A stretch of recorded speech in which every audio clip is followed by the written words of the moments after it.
you think because you see somebody now, you know, whether they wearing a fur or a little bit of jewelry or whatever, they carry something, you think, oh, they were born like that. No, they worked for it. They work. And niggas neglect the work. They neglect the process even because they strictly, like your song said, the highlights. Man, listen. Yo, I got a lot of living to do before I die. I ain't got time to waste. Time don't wait. Everything costs. Time been money. I don't fool with homie. Slime been funny. I don't do no jokes unless I'm the one telling them. Y'all nasty like 69. Y'all boys telling. Stay away from goofies. This is not a movie. Avoiding loopholes from you haul, you don't move me. Peace, big love, big blessings, even bigger living. Everything that come with it and everything in between. You are tuned in to Thinking Out Loud with Samuel David. I got one of the most special guests today, but before I introduce my great friend, got to give a major shout out to our location sponsor, Mulberry Art Gallery here in Wichita, Kansas. You see the art behind us on the side of us. Shout out to the artists. If you like what you see, pull up to Mulberry Art Gallery if you're in the Wichita, Kansas area. Drop a comment as well on the art you see. Got to give a major shout out to my main man, Gabriel Booker, our producer, man behind the lens. He might break the fourth wall. We'll see how it goes down. And listen, make sure you subscribe on YouTube, share on YouTube, Thinking Out Loud with Samuel David, Thinking Out Loud Convo on your social media platforms, TikTok, Instagram, and Thinking Out Loud with Samuel David on your podcast locations and subscription services. I just wanted to get all that shit out the way. Today I have a very special guest, a great friend of mine. He's a father, a husband, executive director of Heroes Academy, rule breaker, cigar connoisseur, youth advocate, champion of the community, hip hop artist. Man, today I have the most amazing Kyle Ellison. What's up, brother? Well, man, I appreciate you, bro. Yes, indeed. It's a little much, but you know, I'll take it. It's cool. Hey, I try my hardest to only speak truth. Yeah. And truth to power. And you big on the roses, right? Like I love, roses are important. Yeah. Because a lot of it's my times. favorite flower, too. No doubt? Yeah. Which my color? wife would tell people that. Red, for sure. Red roses? Yeah. I try to make sure wifey get roses like every week, like new roses. And I can't turn the fan on in the living room even because it'll kill the roses and dry them out and all that shit. Mm-hmm. But I love to give people roses in real life because I think oftentimes it's easy for us to be caught so much in our work we're doing or us to feel like we're not doing enough and don't recognize how dope we are. And you are dope as fuck, bro. Like in real life. That's why I love having conversations with you. We've had great conversation off camera and in real life, not even just today. But I gotta take it a step back. My favorite question to ask before we jump into any conversation. We just gonna start like that? Yeah, that's how we go. That's how we go. That's how it goes, man. All right. How is your spirit, Kyle? My spirit? Yeah. Damn, you good deep. It's good, actually. You know, I had a hard couple years, you know, and I fell back on a lot of things in life, man. Just needed to, I think, become probably one with myself. And I mean, not that I knew anything different, but, you know, just some things that happen in life make you step back and reflect. And so I say my spirit is really good. Like the people that matter to me that I've lost, they still speak to me. They still talk to me, and they talk to my spirit, and they let me know that I'm doing, like, this whole thing, it was a mission, and I'm finish the mission. Yeah. So my spirit is good. I love that. I hate that you said actually, like you was almost doubting that your spirit was good, like you felt like you was somewhere else, but yeah. I love to hear that, man. And you talk about people that you've lost, you talk about having a tough year. I was listening to Town on the way. Like, you my mans, but I still got to do my research. I still got to dive deep into it. And I'd be remiss I can't think of which track it was, because there's no titles on the songs. Yeah, Each one is track, right? Yeah. And it may be the single you released, but you mentioned and I'm butchering the lyric, forgive me. No, you good. This past year was hard. I got more tattoos. Yeah. Break that down. What's that lyric mean? Like, yeah, you know, yeah, it was, you know, I've always looked in my life. I started getting tattoos when I was 18. okay. I think younger people now, they get them like early 16. They getting them. Kids being intramural basketball practice. Right. Tatted When up. I was, you know, I mean, you had to really wait till 18. And I remember the first tattoo I got was a friend of mine who died in a motorcycle accident. And so I have a lot of tats. So I know when I got to like 25 tattoos, I stopped counting. So I don't know how many I have now, but they're all like battle scars to me. So when I said that line in that song, and I don't know what song it was on either, but when I said that line, like my brother's on me, you know, I got my brother. And the thing for me when I made that tattoo was I believe that I'm working to try to do some really great things. Like I want to make sure, because he was always a big inspiration to me. So he's on me so that wherever I'm at, I want to make sure he's on that journey, because if it wasn't for him, I don't think I'd do the things that I'm doing. And sometimes if you see photos of me, like you'll see his image on my arm. Like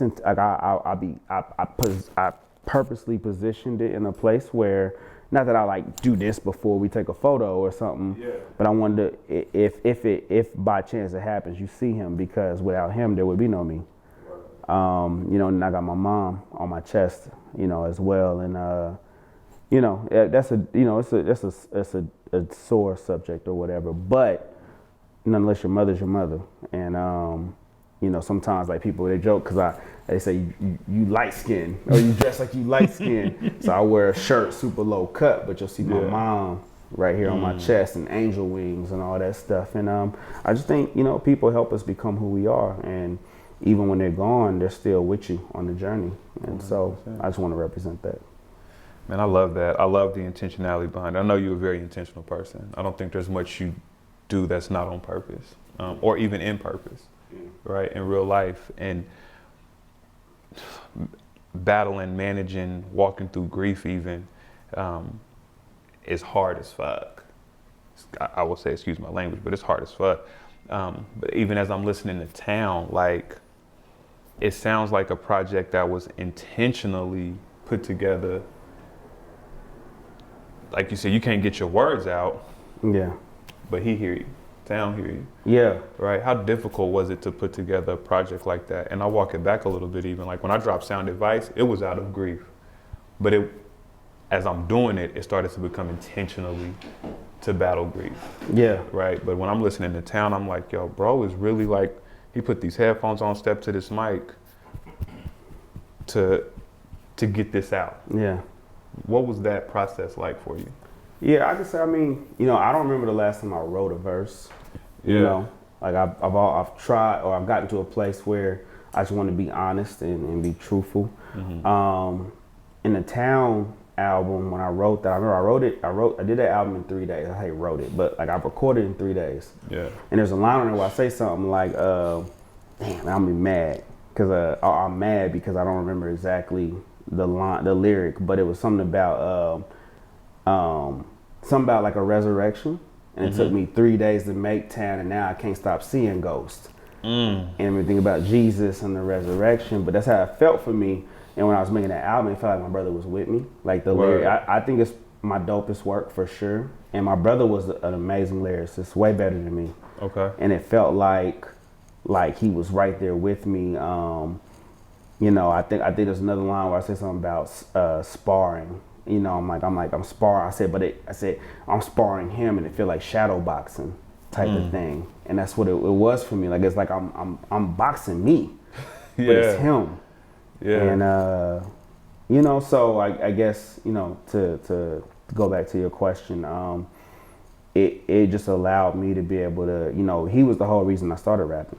You know, I just wanted to be like my big brother. And I have another brother too, like an older brother, who I very much admire and this and that. But Town was when we were, I mean, growing up, I'm like, yo, like he raps? Like, what do you mean? People only people on TV rap, but this dude raps, and it's my brother. And he just taught me a lot of dope things, and even beyond rap, just life lessons. You know, he was definitely, if a such thing exists on earth, he was like a guardian angel for me.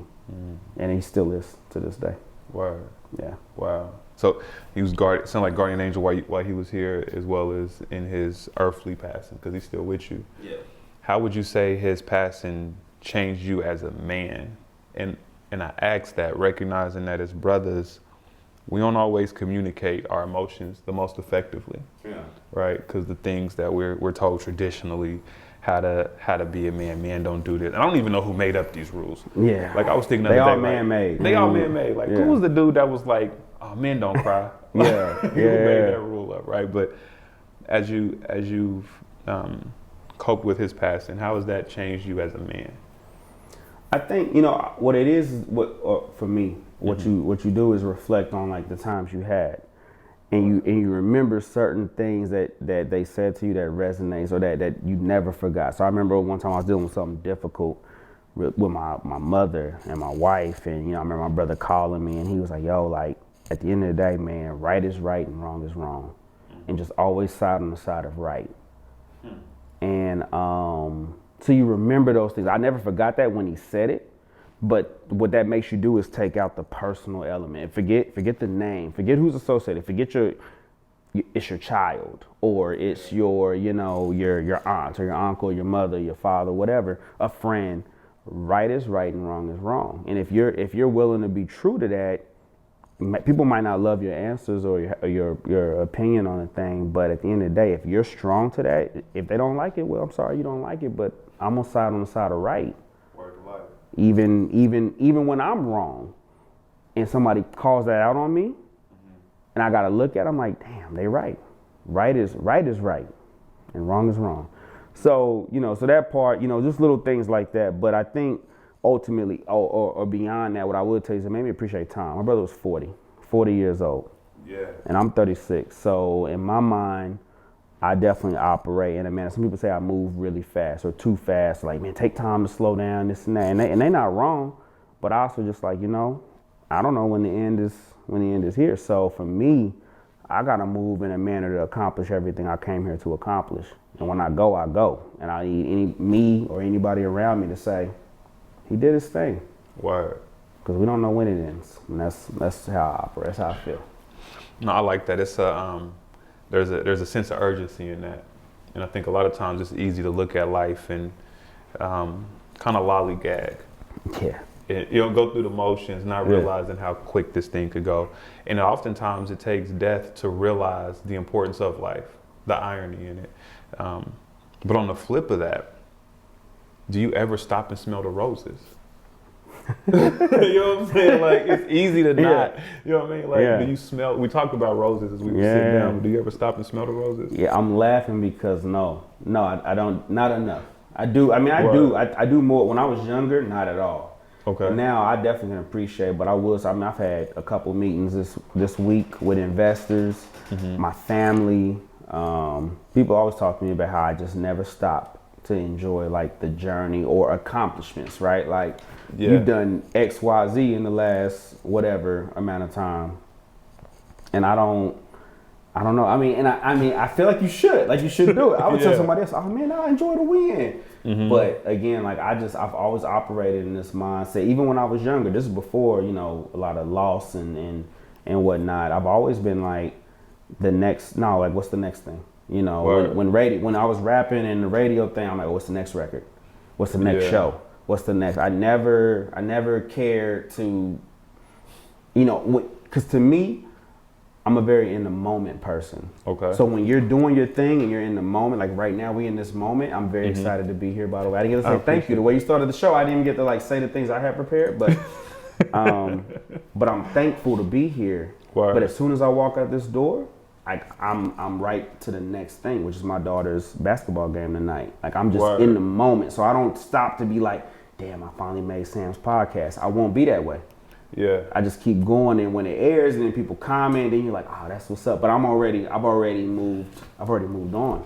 Yeah. So I've just always been that way. And people tell me like, oh, you should stop and appreciate. But I don't know, I feel like that's what creates how'd you word it just a minute ago? Like lackadaisical? That lackadaisical, going through the motions. That's what, to me, I'm not saying it's right or wrong. I just know for me, it's always about now, like, okay, cool, we did that, now what's next? And I don't think that's great. I'm trying to do better. but Yeah. I'm always thinking about what's next. Always. It's some irony in that, bro, because I recognize like most of the greats, like when they talk about how they became as great as they are, humbly even, right? They talk about the amount of work, the sacrifice, all these things they had to do to get there.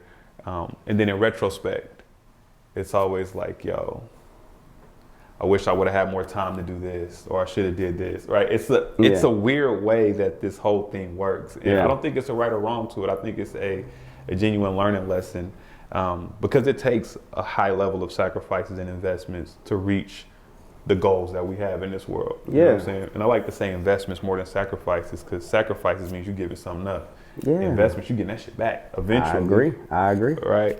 But I gotta ask, when's the last time Kyle Ellison, because you're doing dope things, I'm watching your social media posts, and I know you don't like to post on the socials like that. I'm right? back now. I see it, and I love it. Right, but you celebrating or acknowledging the different committees, panels, boards, funding opportunities, the work that you're doing with Heroes Academy, right? So you're now showing those highlights essentially. When was the last time you really stopped and smelled the roses? Because I can imagine you probably posted it and be on to the next after you. You don't even engage as soon as I posted, it's done. I'm gone. Yeah. You know, on that note, you know, me and my wife was just speaking the other day about just about life and really this exact topic, you know, and and I just, you know, I want her to do it. I appreciate what you've done, you know, and I want my daughter to do it. She's come so far in her hooping and schooling and all that stuff. And for me, I'm sure when they look back, I don't know. You know, my thing is I just don't really care. Like, I mean, if I'm just being honest, like I don't care. You know, I think there's a difference. You were talking about like what Grace has said. Like, I'm not concerned about no statue of nothing for me. Word. You know what I mean? I think if I look at some folks before me, and I don't want to say no names and nothing, but I just think of people who wanted the admiration or the pedestal or the thing. I don't care about none of that. I just care about the work and the progress and the end result. I really just care about the end result. If somebody ever wanted to put a statue of me or anybody else, that's cool. Do that. Like, y'all, that's what y'all decide. You know, my brother, going back again, my brother used to tell me when I used to rap, man, so on some hip hop stuff. When I first came out, right, XV, man, he was the guy, and I felt like I could compete. I was like, man, I feel like I can, you know, and he had the whole King of the City thing, and I'm like, oh, King of the City. I'm saying this stuff in songs to kind of, one, I felt that way, but also to was it evoke a Evoke reaction. that emotion, yeah, for sure. And I remember my brother saying to me at one point, he was like, man, don't worry about that. You just do what you do and let everybody else talk about it. And at that moment, I never ever said no King of the City line again. I never ever, and I said, damn, that makes sense. So even to this day now, you know, 15, 16, yeah, damn, getting old. You got the gray in the beard, I got the gray on the top. It's not old though, it's wisdom. Yeah. It's wisdom. Keep going.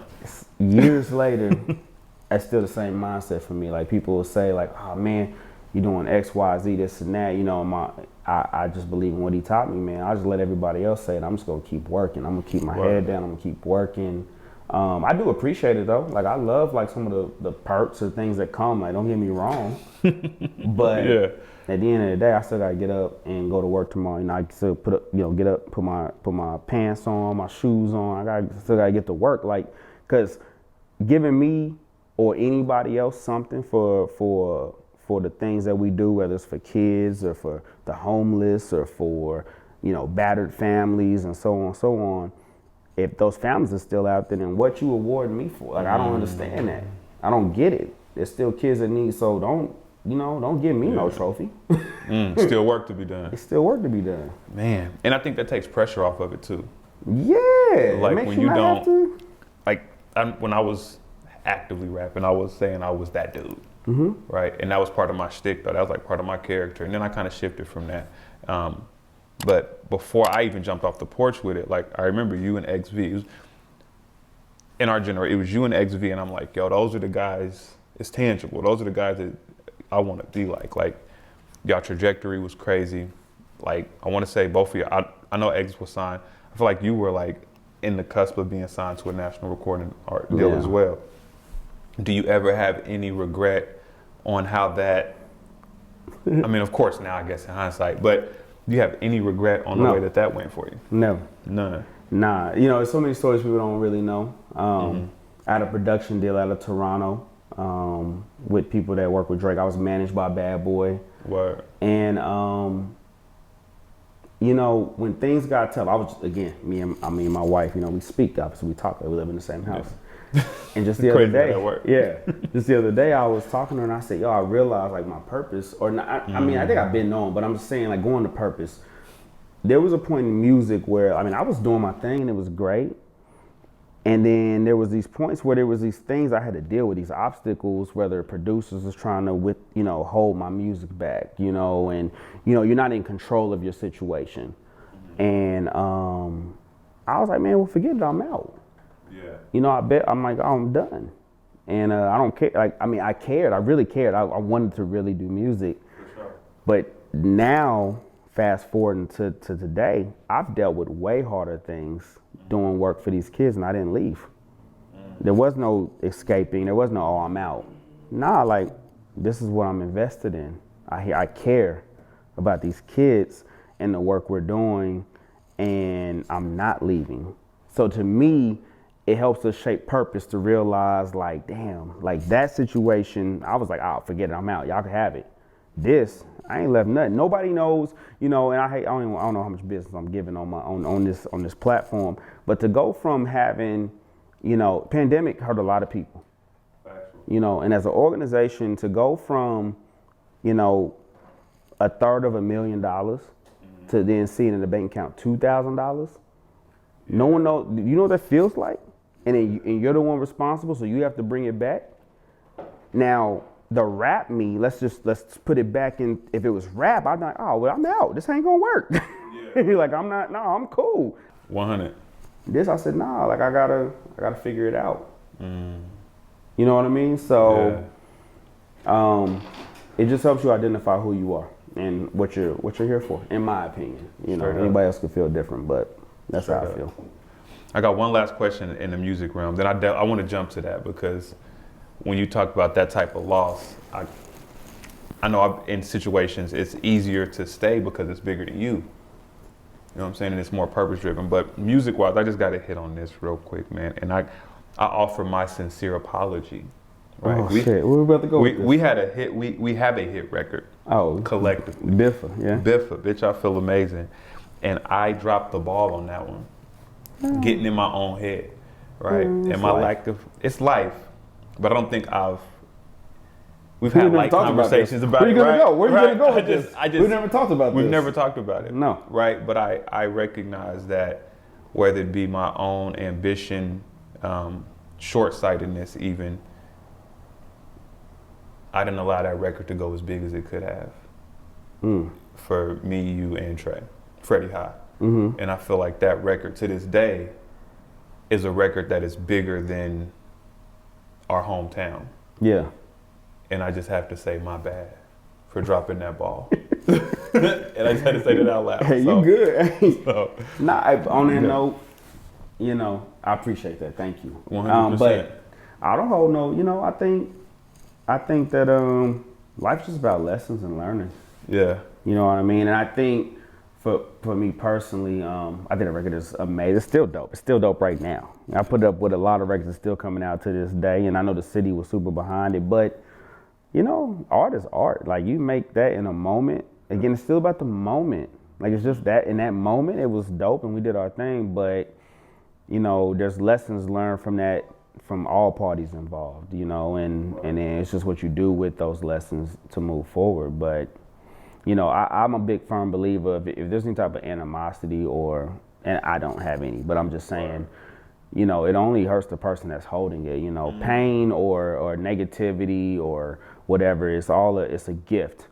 I talk about this to people all the time. If I'm mad about something or whatever, if I got negative energy and I give it to you, it's a gift, right? But you can decline it. But if you take it, then now that gift, you got to walk on with that gift until you give it to somebody else. And that's whack. So I don't want to give anybody no negative gifts or grief. Now, unless they deserve it. Don't get me wrong. Like I think I posted on New Year's. I said, Happy New Year's, everybody. May you get the best that you deserve or all that you deserve or something like that. I meant that. Now, if it's negative, then you deserve that too. That's yours. Yeah. But I do wish people the best. But if you deserve the worst, then I'm sorry. You know, it's just it's the way it all worked out. But I appreciate you saying that. And I think we made a dope record for the city, and it was a moment in time that I hope people never forget. So that's all that matters to me. I like that. Man, you talk about wishing the whatever people receive, and that whatever you have, you know, giving it off to folks. Something I always tell Lil Sam is your feelings are your feelings. Yeah. Like, I can never take your feelings away from you. I don't care how you feel. Yeah. I mean, I'm not saying like I don't care how you feel, but how you feel is how you feel, but you can't give them away. Yeah. It's irresponsible to give that anger, frustration, or disappointment to somebody else. So that's a dope in alignment type situation. I got to jump to Heroes Academy. And not even just Heroes Academy, this passion that you have in general for the youth. Yeah. You know what I'm saying? And you are somebody that comes from, speaks like, right? A lot of the places that a lot of our youth come from, right? The kids that may get discarded for whatever reason. I recognize kids get discarded for being some of the more challenging kids, or even kids that are excelling. They get overlooked sometimes because it looks like they're doing so well. Yeah. Where did you get that passion for the youth, bro? Like, cause you are truly a champion of the kids. I appreciate that. 100%. I think it's natural for sure. Like, it isn't, I don't think it came, but from anything in particular. But what I can say is that, I think I said earlier, like, I was these kids. So when I see these kids, when I'm in these schools or certain, situations, and the kids are speaking about things about their upbringing, maybe just their home life or how they feel about a teacher treating them, or how they feel in school, with the administration and so forth, man. Like, I know those feelings. Like, I was a really smart kid, but and this is no knock on school. It's just given the whole realm of what everything is. So I did something really stupid when I was in middle school. Just one thing stupid in middle school? I did a lot of things. Okay, but this one thing I got caught for. Okay. And they were like, well, for him to continue school, he got to go to a psychiatrist. It was crazy. And it was like 48, I think I do 48 hours of like therapy. Okay. And when I did this thing, so they didn't even do all these tests. My mom was like, well, what's going on? His grades, they suck and all this stuff. So they do all these tests and they're like, oh, he's really smart. Mm-hmm. Like, school in the classroom is just a boring setting to him. Word. So they're like, he's acting out because like he's ready for the next thing, and this is still, testing. I've never been a good tester. I still ain't a good tester to this day. We, for Heroes Academy, we do a training on mentoring and stuff, and I gotta, we gotta watch these videos, and reading the test come, I got the utmost anxiety. You know what I'm saying? Word. I just want to get a drink. I'm like, man, I don't know. And mine's like, I know, but the test format it kind of scares me. And so the thing is, when I think about kids, sometimes some things are just scary. Yeah. And I get that. I get, we live in this world, man. I just posted something today on social media about systems. So I was rolling out, I was riding today, and this lady asked me, she said, what's great work you do with the kids has got to be challenging. And I said, well, no, the kids are the easy part, because kids are kids. I said, what's hard is the systems in place. We always talk about kids needing to be resilient, needing to be, just strong and all these things. But what we don't address is, what do they have to be resilient against? Why do they have to be that? What's the problem? Are they a child or are they an adult? Yeah. What are they dealing with? And so it's these things, it's the environment, the circumstances they have to live with. So I'm here to battle the circumstances and the environment. That's what I'm here to do. The kids, I have a team that works with these kids to help them do the best job they can do in the world that has been presented to them. 100. I didn't have that. The world that was presented to me sucked. It sucked. It was shitty. Yeah. And I did my best. And I'm cool. I mean, I've done all right. But kids shouldn't have to grow up. And I honestly, what's crazy, when you grow up a certain way, you just think that's just life. Yeah. Until you get older and you meet people who didn't go that way, they're like, you went through that? And I'm like, well, yeah, that was normal. And they're like, no, it's not. That's when stuff starts to mess with you. You like, it's not? Yeah. So for me, my passion with these kids is that I don't think that they're in situations they should have to be in, but there's different reasons, you know, no blame on nobody, but systems and things are set up the way they are.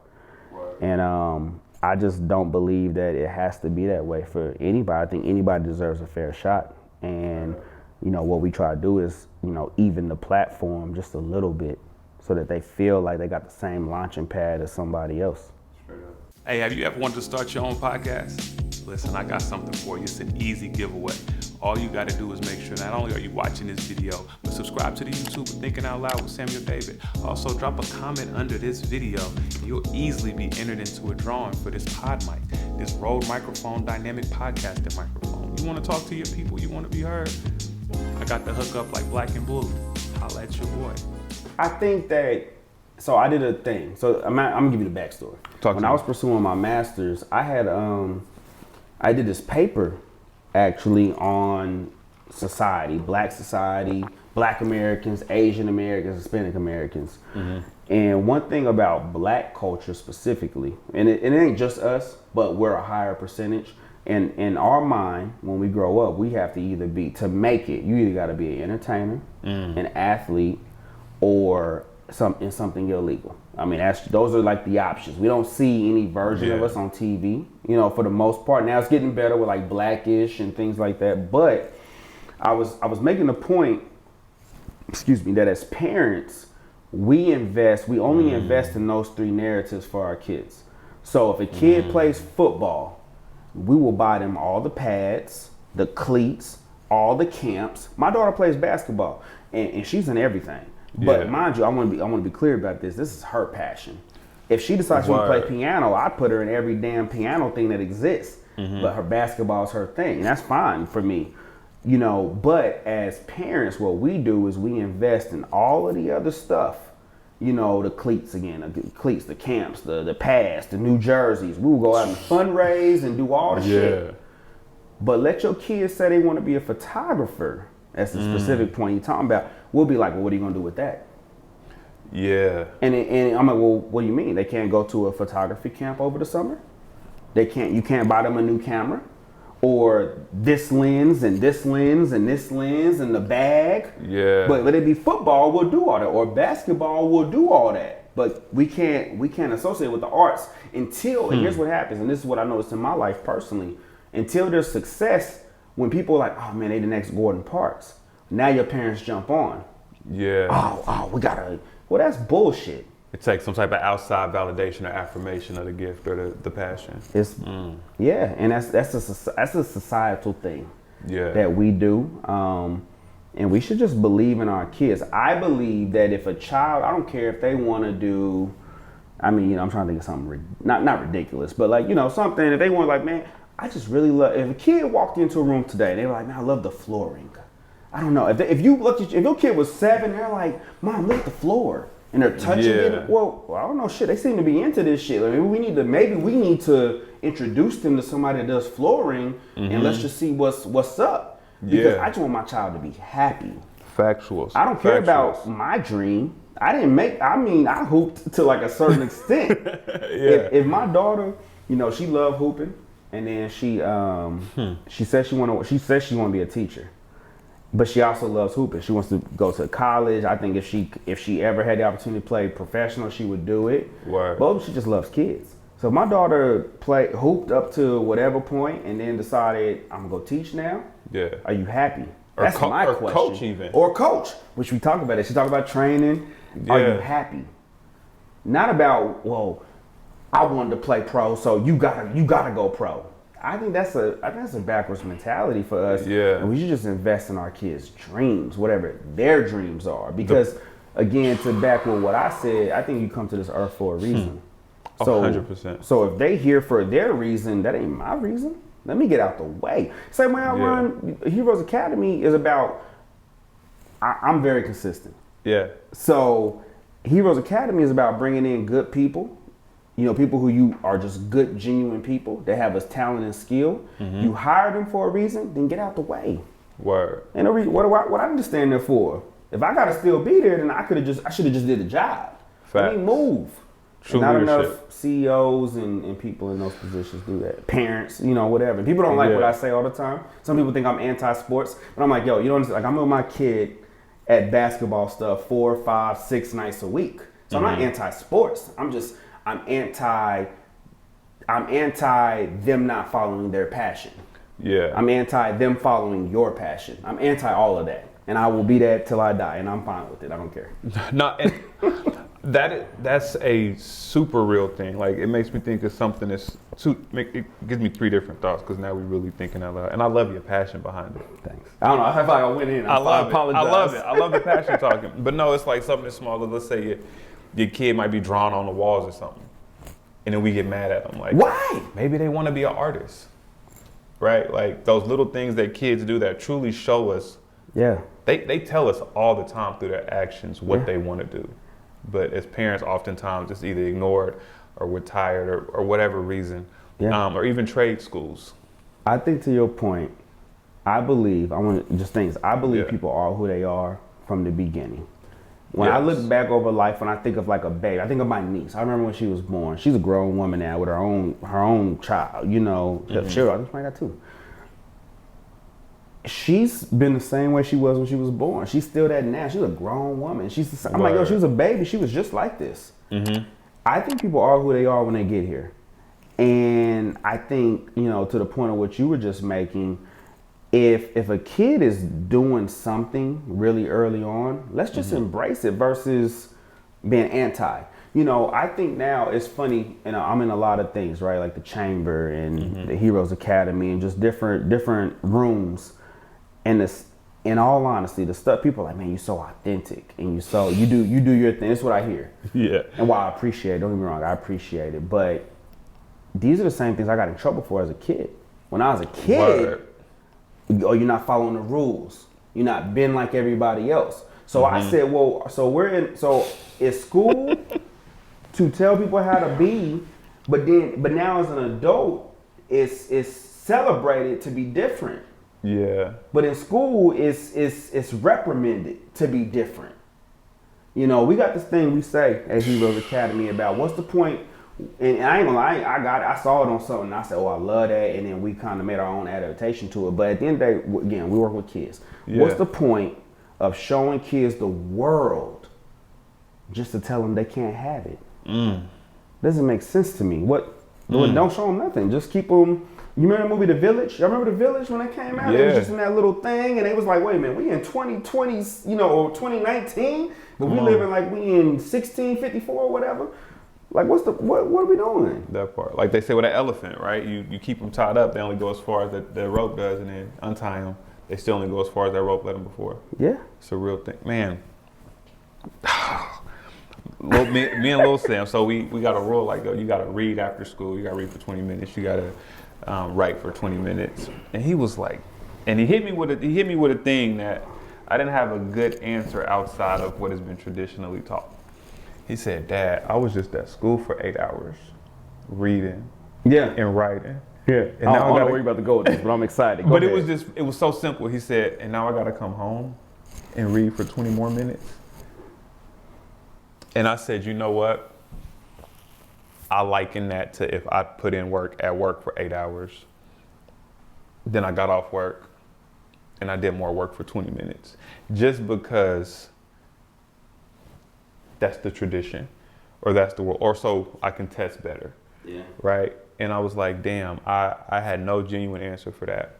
And I think it's important in that same lens, and I know with the work that you do with the youth, to give the kids an opportunity to be kids.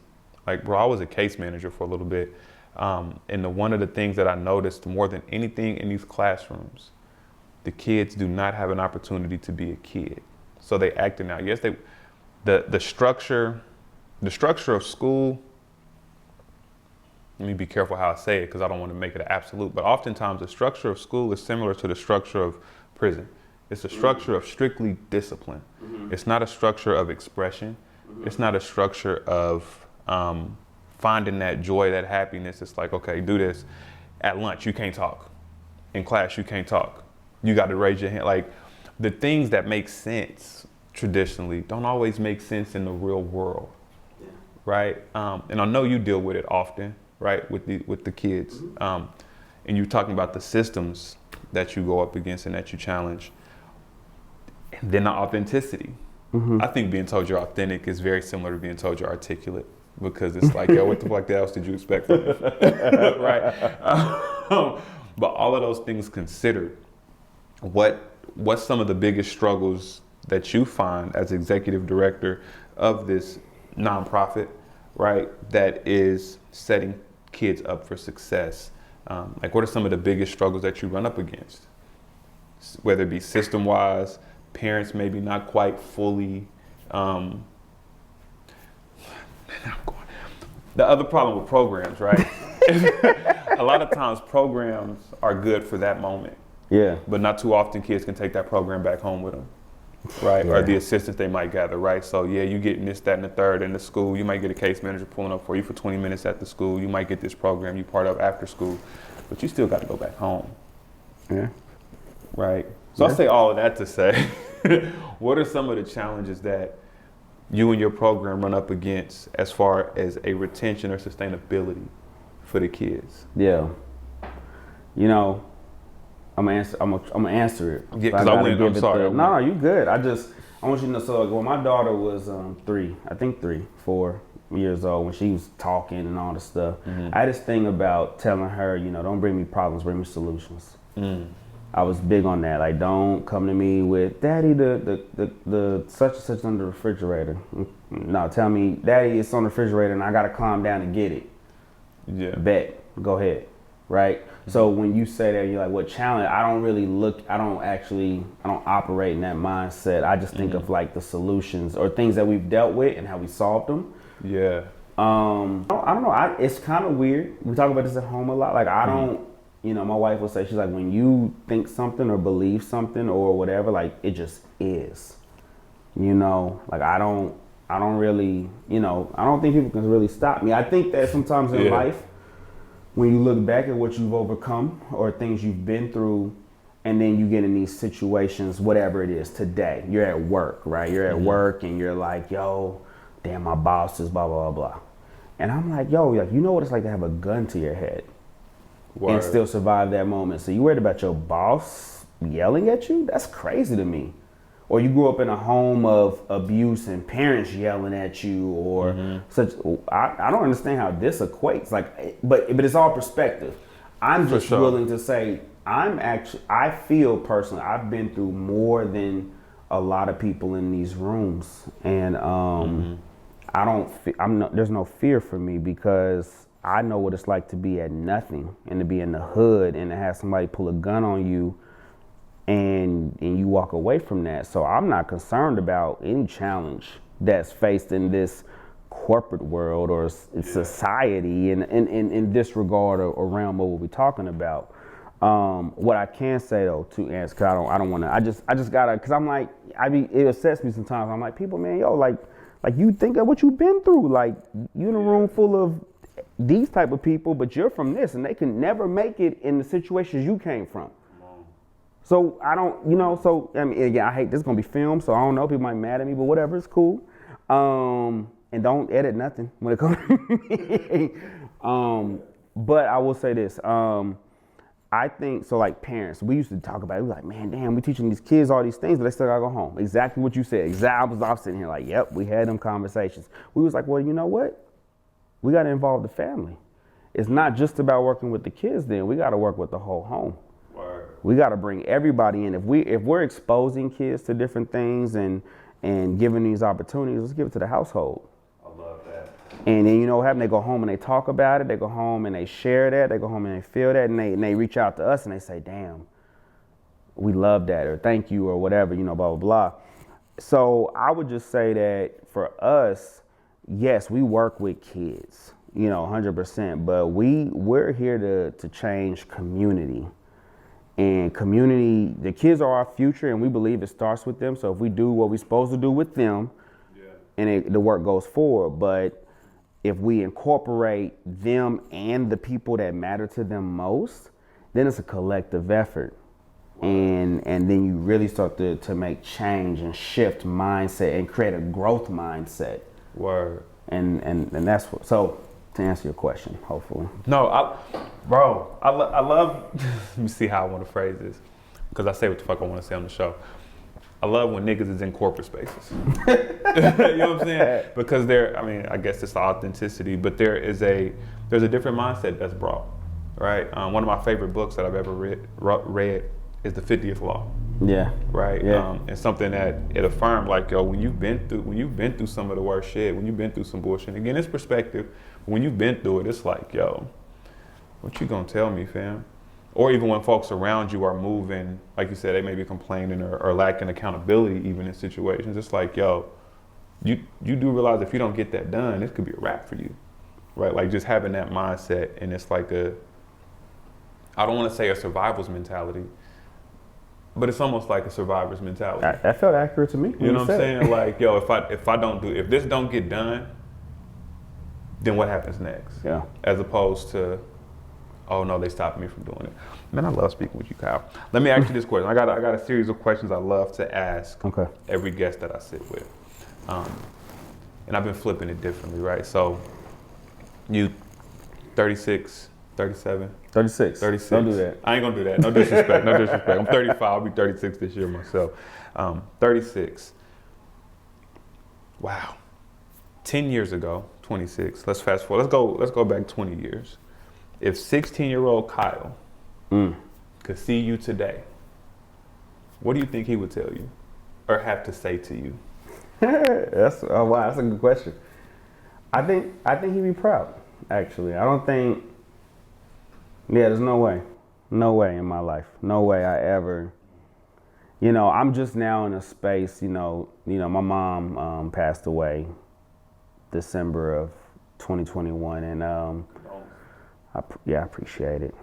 But it opened, or I just always was like really hesitant on things I would talk about, just because out of respect, for her and this and that. But I've come a really long way.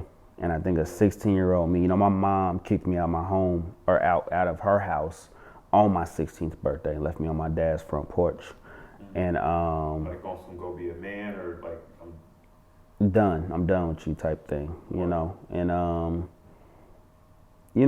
there's no way 20 years ago that I would think that I would have the outlook that I have now, the perspective I have now, or even done the things I have now. I remember when I was first put on the chamber board, and they put me on, and I had to go to the little orientation. It was just me and this other guy, and I was sitting there like, I said, boy, they didn't let, I'm trying to think how I want to word this because we on the thing, but I was just like, man, they didn't let a nigga in from the south side. Yeah. That's what I thought. That's what I thought to myself. I said, I can't believe this. Word.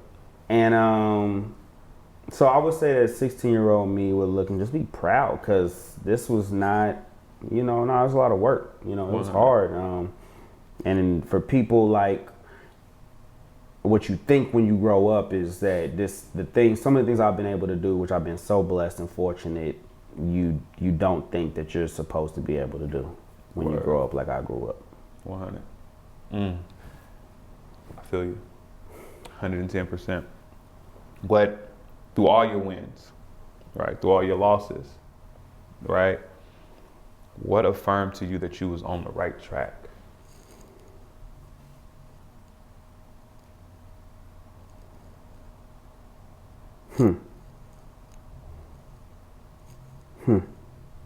I think it's like I want to come with something else, but I don't want to say this answer. I want to say something else, but I have to be just honest, I guess. Yeah. It was shortly after my mother had passed. I'm about to say this shit on the internet. It's supposed to be on the internet. I remember I had a dream. I was at my old house that we used to live in, and my mother lived in with us when she passed, and she came to me in this dream. She was there. There was other people there, and she came. I knew in this dream that I'm like, oh, she's not here. Like, why is she in the room? And I was bawling, like a baby. And I'm trying to escape the room, and she looked at me. She looked at me and she said, Kyle Aaron, which is what she always said to me when it was something serious. And she goes, Kyle Aaron. She goes, what's wrong with you? She said, why are you acting like there's not life after death? And then she said to me, she said, finish the mission. Do what you came here to do. Finish the mission.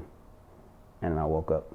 and tears down my face, all the stuff, whatever. And yeah, that's when I knew. I got chills, bro. Sheesh. Wow. So I want to couple that question. Because it sounds like even in their passing, your mother and your brother have like, it sounds like you got wings on each side of you, like flying you through this life thing right now. Yeah. You know what I mean? Mm-hmm. How did you come to terms with losing both such monumental figures in your life? Yeah.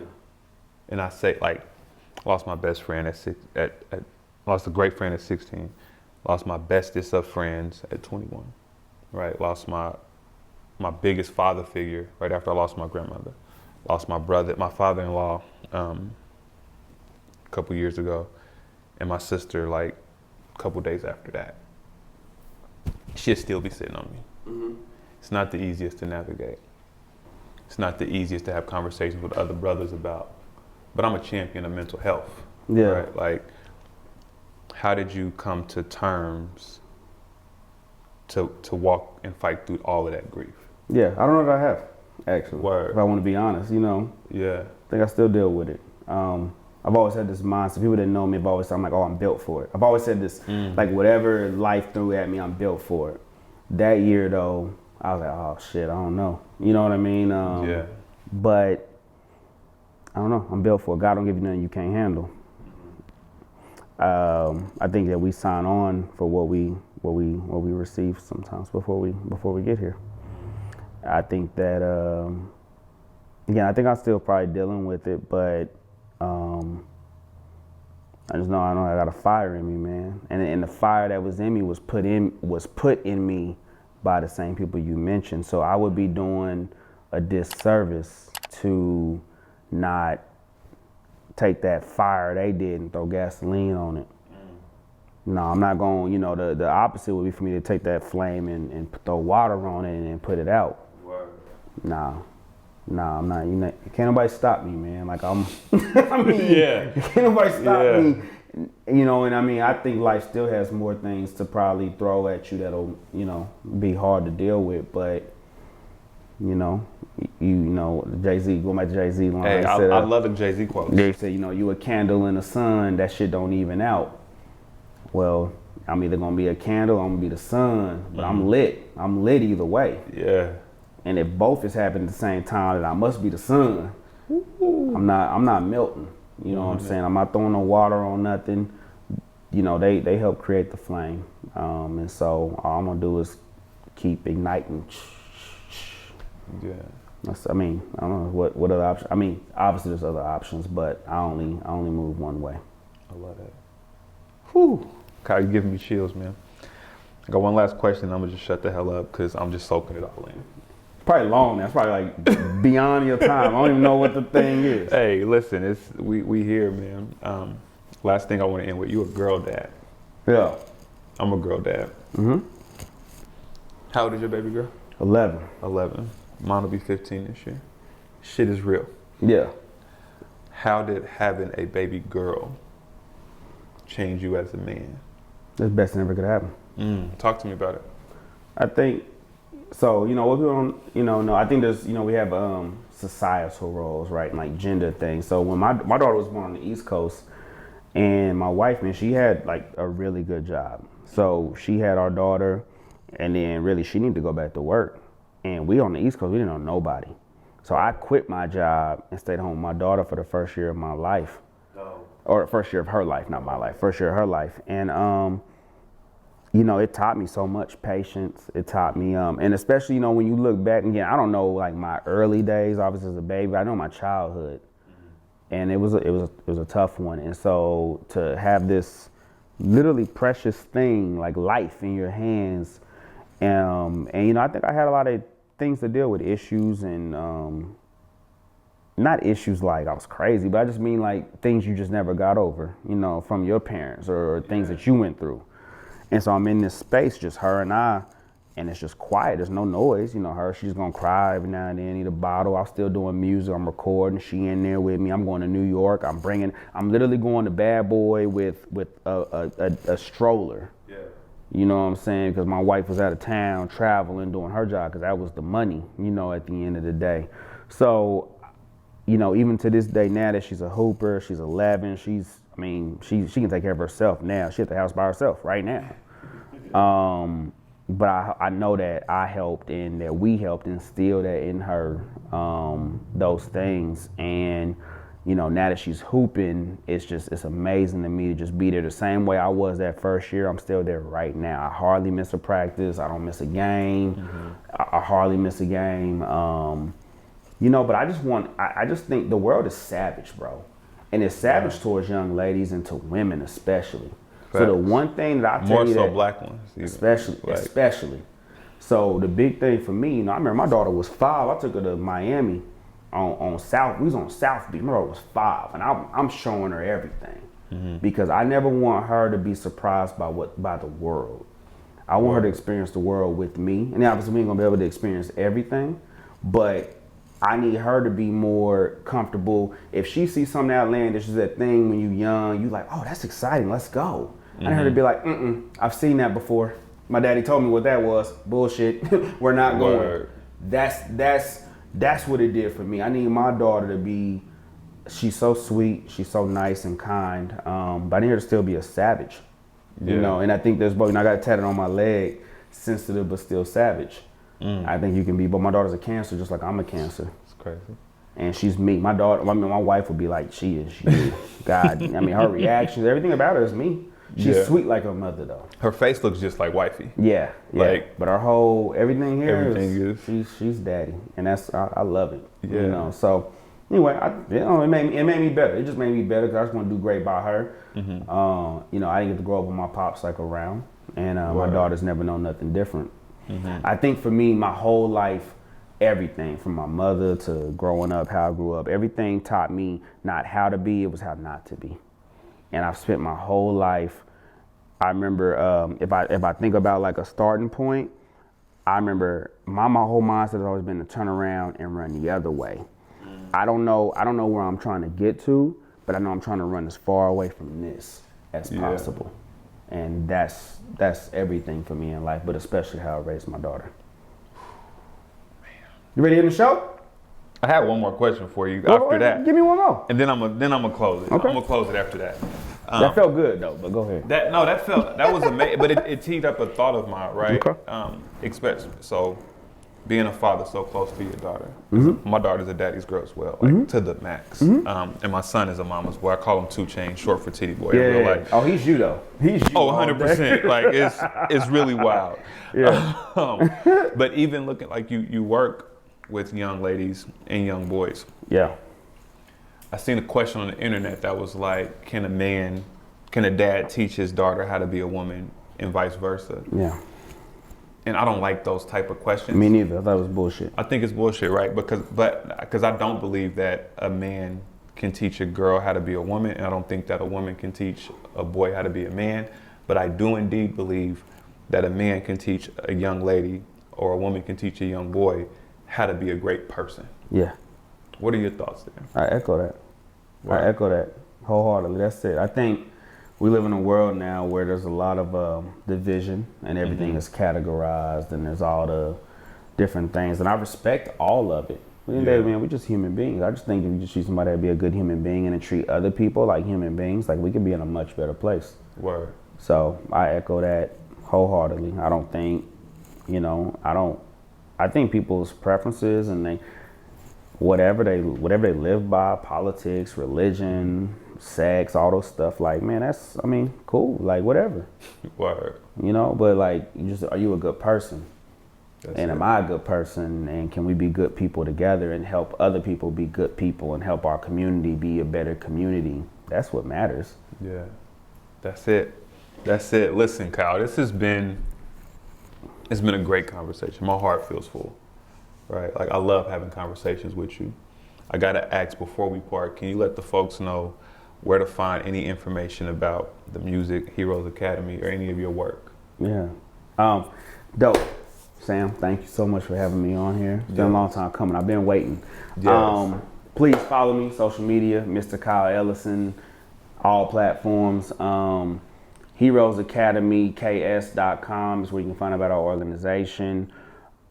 And at the end of the day, man, we just want to help kids become the best version of themselves. You know, I think that lots of people, and we all have something in our mind of how the future should look or how kids should be or what they should do. But honestly, that's not for us to decide. That's for them to decide. And Heroes Academy, you know, we just believe about, or what we believe is, you know, we changed the name from Real Men, Real Heroes, Heroes Academy, and we're not here to save kids. We believe kids have the power in them to save themselves, and ultimately, we just want to help them become the hero of their own story. We're just coaching from the sideline. Listen, I love it. Again, thank you for sharing your story with me today. Yeah. I pray that everything that is yours in this life, you continue to get, like in real life. I appreciate the work you put in with the youth, the work you put in for yourself, and the way you pour into yourself is overflowing, right? And I hope that we respectfully can drown in the work that you're doing, right? I pray that your fire stays lit and that you continue on this marathon, getting away from what you came from and continue to change the world in the most magnificent way. Kyle, I love you, bro. Love you too. I appreciate you joining me on this beautiful day. It's been Thinking Out Loud with Samuel David. Peace, big love, big blessings, and everything in between. Dope. I appreciate you, man. It's cool? This was amazing. All right, good. This was amazing. We didn't get into nothing we talked about off camera. I know. We're just But crazy. it was cool. We do a part 2 sometime if you We really got to want. do a part 2. I got a lot of living to do before I die. I ain't got time to waste. Time don't wait. Everything costs. Time been money. I don't fool with homie. Slime been funny. I don't do no jokes unless I'm the one telling them. Y'all nasty like 69. Y'all boys telling. Stay away from goofies. This is not a movie. Avoiding loopholes from U-Haul, you don't move me.